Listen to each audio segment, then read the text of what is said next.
Now our next concept is geometric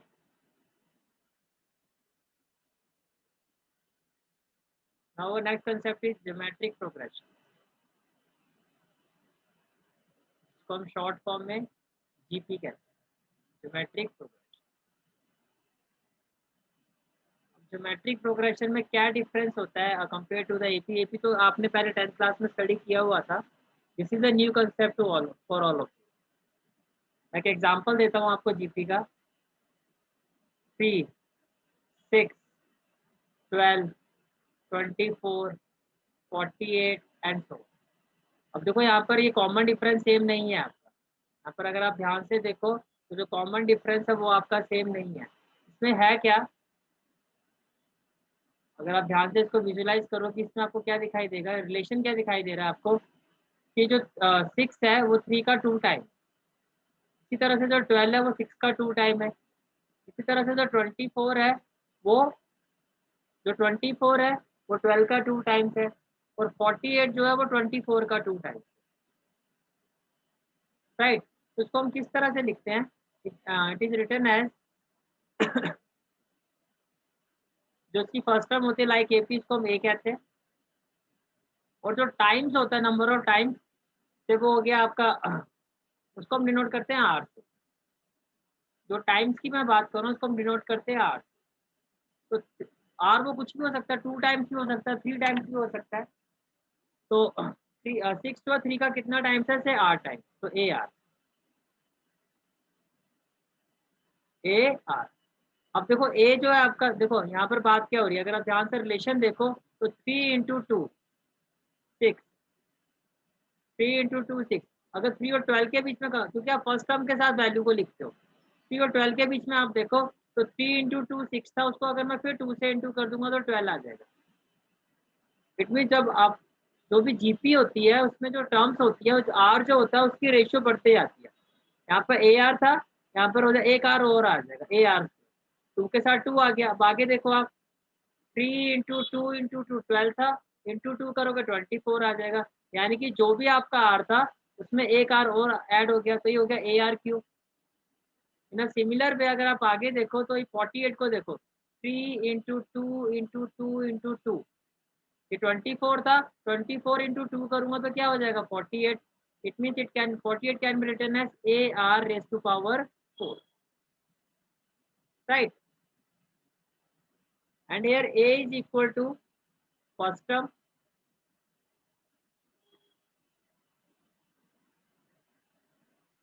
here a is equal to first term। अब actually में जो r होता है इसको हम कहते हैं common ratio. This r is called as common ratio. जैसे आप एपी में कॉमन डिफरेंस कहते हो, वैसे यहाँ पर कॉमन रेशियो होता है। कॉमन रेशियो कैसे देखो, हमने यहाँ पर देखा आर की वैल्यू क्या है 2 है, वो कैसे आई कि अगर मैं 6 को 3 से डिवाइड करूंगा तो वो आ जाएगा 2। इसी तरह से 12 को अगर मैं यानी कि आगे वाली टर्म को मैं पीछे वाले टर्म से डिवाइड करूंगा तो जो वैल्यू आएगी वो सेम आएगी। 24 देखो, 24 के पीछे वाली टर्म क्या है 12, अगेन 2। इसी तरह से अगर मैं 48 को 24 से डिवाइड करूंगा तो ये आएगा 2। तो ये होता है रेशियो। तो बेसिकली एग्जैक्टली जब in terms of A concept की हम बात करते हैं तो जो आर होता है वो एक रेशियो होता है। रेशियो क्या कि आगे वाली terms like A2/A1, like A2/A1 और A3/A2, इस तरह से। तो यहाँ तक आपको ये समझ में आ जाना चाहिए कि एपी में क्या था, कॉमन डिफरेंस था, सेम होता है, और ज्योमेट्रिक प्रोग्रेशन में कॉमन रेशियो सेम होता है। क्या सेम होता है? Common ratio. अब इसकी जनरल टर्म की बात करते हैं।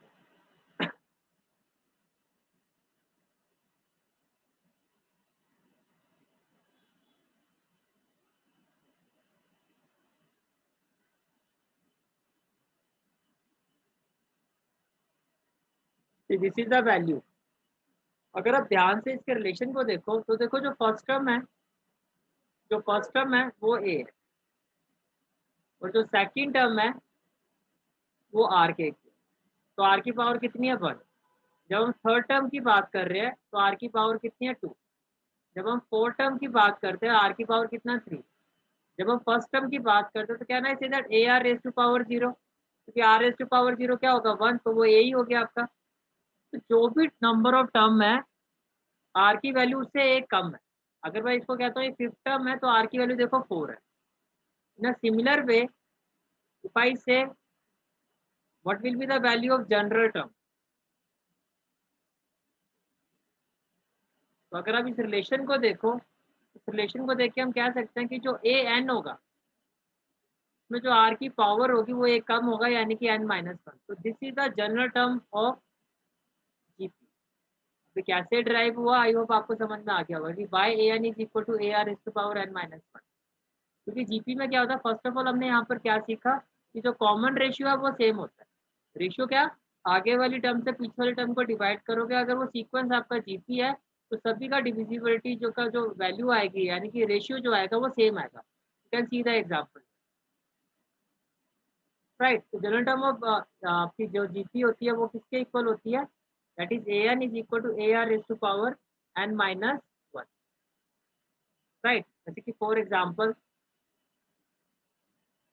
so you need to find the value of 9 term of GP A9, तो क्या होगा a r raise to power 8, ये आपका जीपी के लिए है। और यही चीज अगर आपको एपी में फाइंड करनी होती तो A9 किसके इक्वल होता आपका A+8, A+8D। राइट। इसी तरह से होता है। तो ये तो हो गया आपका general term. Now let us discuss the concept of sum of n terms of GP.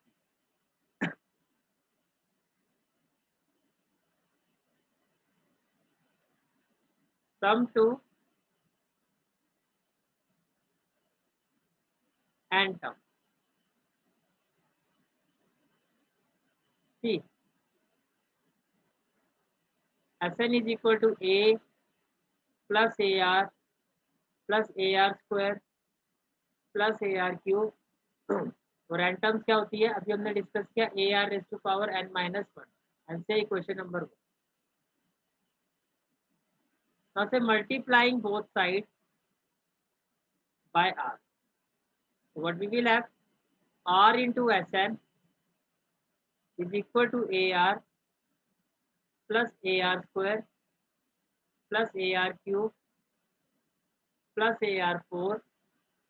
अब इसको अगर आप आर से मल्टीप्लाई करोगे तो ये क्या हो जाएगा a r raise to power n minus 1 into r, और जब बेस सेम होता है तो पावर प्लस होती है, तो -1 + 1 कैंसिल हो जाएगा। और but we will have a r raise to power n, right.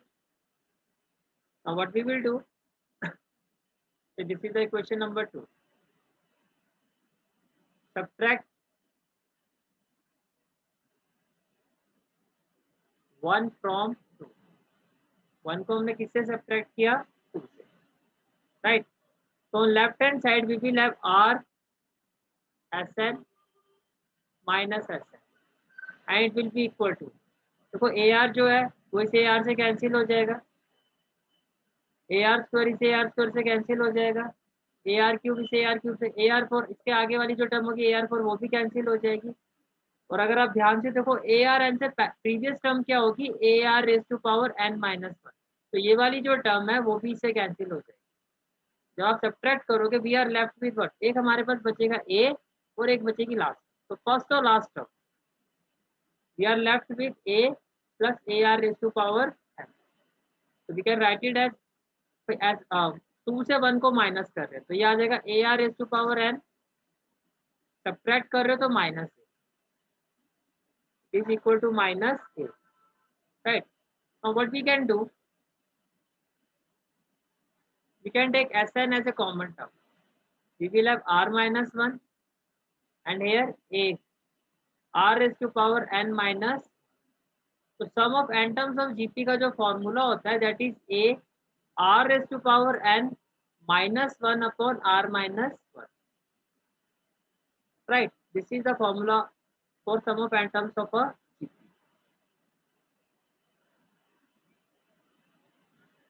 Sn is equal to a r raised to power n minus 1 upon r minus 1। पर ये AP की तरह नहीं होता, यहाँ पर कुछ कंडीशंस होती है। कंडीशंस ये होती है आपकी कि जो r की वैल्यू है r can not be equal to 1। अगर आर 1 के इक्वल हो जाएगा तो ये हो जाएगा आपका 0/0, which is an indeterminate form.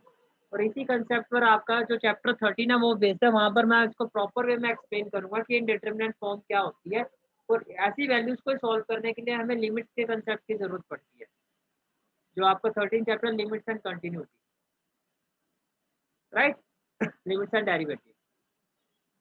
अभी आप इतना समझो कि आर 1 के इक्वल नहीं है, ये फॉर्मूला आपका एप्लीकेबल है when r is not equal to 1। अब आर इज इक्वल टू 1 वाले केस को देखो कैसे करेंगे। अभी आपने ये देखा कि एस की वैल्यू क्या है आपकी, S n is equal to a plus a r square up to so. उसको किस तरह से हम ड्राइव कर सकते हैं, S n is equal to जो जनरल सीक्वेंस होता है a plus a r square plus a r raise to power n minus 1। उसे put r is equal to r. अगर आर 1 के आर की जगह 1 पुट करते हो तो आपकी एस एन की वैल्यू क्या आ जाएगी, ए प्लस ए अप टू ए। अब जैसे आप ए को 2 टाइम्स ऐड करोगे तो 2a, 3 टाइम्स ऐड करोगे तो 3a। इसी तरह से जब ए को आप n टाइम्स ऐड करोगे तो एस एन जो होता है आपका it is equal to n. अब इसकी इतनी रेलिवेंस नहीं होती है, क्यों नहीं होती है वो भी बताया था, क्योंकि देखो ये आपका आप इसको एपी के कंसेप्ट से भी कर सकते हो। तो कॉमन डिफरेंस क्या आ रहा है सबका, 0, तो आप इसको एपी वाले मेथड से भी कर सकते हो। तो बेसिकली जो आपका मेन फार्मूला जो यूज होगा वो यही यूज होगा आपका, S n is equal to a r s to power n minus 1 upon r minus 1। Now the important thing is कि S n is equal to this, right.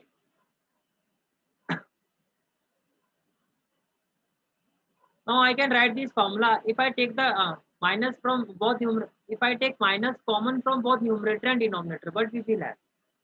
Sn will be equal to a minus common लोगे तो ये minus हो जाएगा और ये हो जाएगा 1 minus r raise to power है।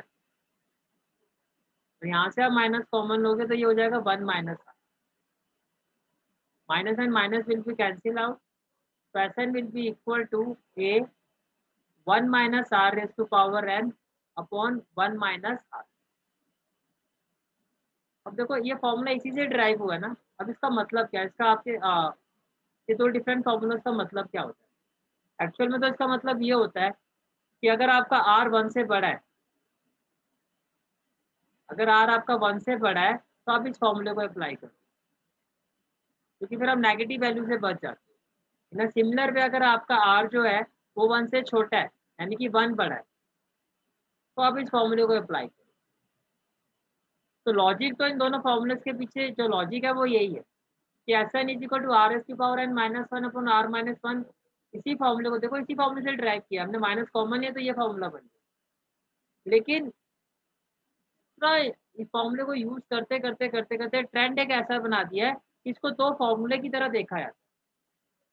ये मैं आपको इसलिए बता रहा हूँ कि कोई भी क्वेश्चन आप इस सेम फॉर्मूले से इसी से कर सकते हो, लेकिन आपके स्कूल में भी आपके टीचर आपको दो फॉर्मूले डिफरेंटली बताएंगे और आपको ये बताया जाएगा कि अगर आर 1 से बड़ा है तो एस एन, और अगर 1 आर से बड़ा तो फॉर्मूला ये होता है। पर एक्चुअली ये एक ही फॉर्मूला है, इसी से इसको ड्राइव किया गया। लेकिन इसके पीछे लॉजिक क्या था, क्यों इसको लगाया गया था, उसका लॉजिक ये था कि अगर देखो आर 1 से बड़ा है तो आप इसको इस फॉर्मूले से अप्लाई करो, लेकिन आर की वैल्यू अगर 1 से छोटी है तो नेगेटिव साइन से बचने के लिए, नेगेटिव कैलकुलेशन से बचने के लिए हम इस फॉर्मूले को अप्लाई करें। और वैसे बात एक ही है। ओके, तो एस एन के आपके तो सिंपल ही है, आपको अपने सिलेबस के लिए अकॉर्डिंगली चलना है, जो आपके टीचर जैसे आपको करवाएंगे। सिंपल से आपको आर एस एन के दो फॉर्मूले आपको याद रखने हैं कि अगर आर 1 से बड़ा है तो आर पहले आएगा, और अगर 1 आर से बड़ा है तो 1 पहले आएगा। हम कॉमन रेशियो की वैल्यू निकालेंगे, अगर वो 1 से बड़ी आएगी तो हम ये वाला फॉर्मूला अप्लाई करेंगे। तो जो हम कॉमन रेशियो फाइंड करेंगे, यानी कि आगे वाले टर्म से जब हम प्रीवियस टर्म को डिवाइड करेंगे तो हम ये वाला फॉर्मूला अप्लाई करेंगे। ओके, अब जैसे कि हमने इसके बाद, जैसे कि हमने अर्थमेटिक मीन में एपी में अर्थमेटिक मीन को स्टडी किया था, इसी तरह से जो जीपी होता है इसमें ज्योमेट्रिक मीन होता है। क्या होता है, ज्योमेट्रिक मीन।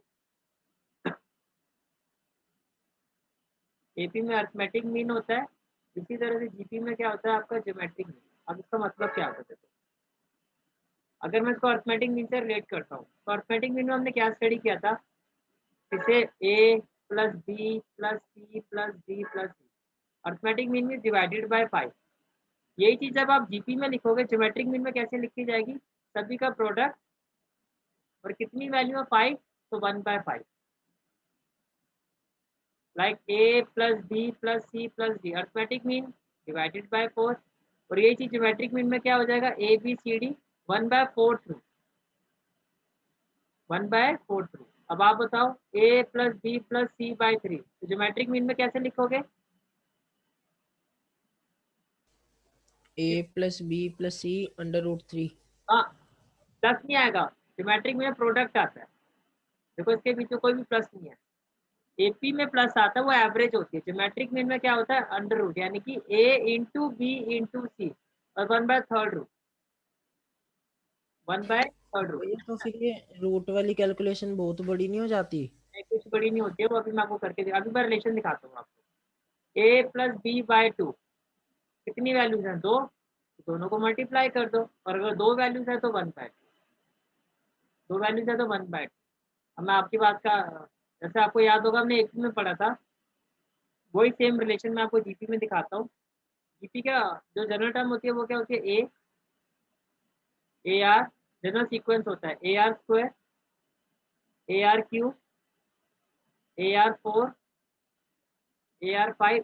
सो हमने एपी में ये पढ़ा था कि कोई भी 2-3 टर्म्स अगर हम सीक्वेंस एपी सीक्वेंस की लेते हैं तो उनके बीच में एक रिलेशन ड्राइव होता है कि जो सेंट्रल टर्म होती है, मिडिल टर्म जो होती है, वो फर्स्ट और थर्ड के एवरेज के इक्वल होती है, राइट, ये हमने स्टडी किया था। यही सेम रिलेशन आपका जीपी में भी होता है। आप कोई भी 3 टर्म्स ले लो, जैसे कि ये ले लो, आपने जो 3 टर्म्स लिया जीपी की वो क्या ली, a r cube, a r 4 और ए आर 5। इसमें भी यही होता है कि अगर फर्स्ट और थर्ड का अगर आप ज्योमेट्रिक मीन निकालते हो, तो फर्स्ट और थर्ड का ज्योमेट्रिक मीन का मतलब 2 टर्म्स है, तो दोनों को मल्टीप्लाई कर दो। मैंने कहा जितनी टर्म्स होती हैं उनको आपस में मल्टीप्लाई कर देते हैं, और उतना ही रूट, अगर 2 टर्म्स है तो 1/2। जब आप इसको सॉल्व करोगे it will be equal to what, 1/2 का मतलब क्या होता है, स्क्वायर रूट। और ये हो गया a into a square, base same है तो पावर क्या हो जाएगी आपकी plus r raise to power a, and it can be written as, देखो ए can I write it as a r 4 का स्क्वायर, और स्क्वायर रूट का मतलब क्या होता है 1/2, 2 and 2 will be cancelled out, it will be equal to a r raised to power 4। so you can see that first और third term का जो ज्योमेट्रिक मीन है it is equal to the middle term, it is equal to the middle term. यहाँ से relation क्या derive हुआ आपका, that if a b c any 3 terms are in GP, are in GP, then first और third geometric mean that is root of a, geometric mean 2 terms है तो 1/2 that is square root will be equal to the central term, और it can be written as squaring both side करो तो central term of a GP का जो square होता है वो फर्स्ट और थर्ड टर्म के प्रोडक्ट के इक्वल होता है। ये सारे फॉर्मूलेज आपके एनसीईआरटी में गिवन है, लेकिन आपको लॉजिकली पता होना चाहिए फॉर्मूले आए कैसे, बने कैसे।